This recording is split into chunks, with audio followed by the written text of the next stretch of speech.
இன்று மகாத்மா காந்திஜி பிறந்த நாள், அதாவது காந்தி ஜெயந்தி. நாம் அனைவரும் பின்பற்ற வேண்டிய மகாத்மா காந்திஜியின் பொன்மொழிகள் என்ற ஒரு சுவாரஸ்யமான தகவலை பத்தி தான் இந்த பதிவுல நாம பார்க்க போறோம். வாங்க பதிவிற்குள் போகலாம்.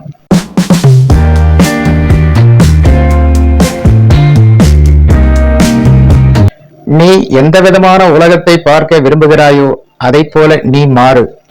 எவன் ஒருவன் தன்னிடம் உள்ள குறைகளை மறைக்கிறானோ அவனே குருடன். ஒருவனிடம் துக்கமும் தூக்கமும் எப்போது குறைகிறதோ அப்போது அவன் நிச்சயம் மேதையாவான். பணிவு இல்லாத வாய்மை, செருக்கு இல்லாத கேலி சித்திரம். பலவீனமானவன் எப்போதும் மன்னிக்க மாட்டான். மன்னிப்பது என்பது பலமுடையோரின் குணம். மனதில் தீயவற்றை சிந்திப்பவன் தீயவற்றை செய்பவனுக்கு சமம். மற்றவர்களை கெட்டவன் என்று சொல்வதில் நாம் நல்லவராகிவிட முடியாது. அன்புள்ள இடத்தில்தான் இறைவன் இருக்கிறான்.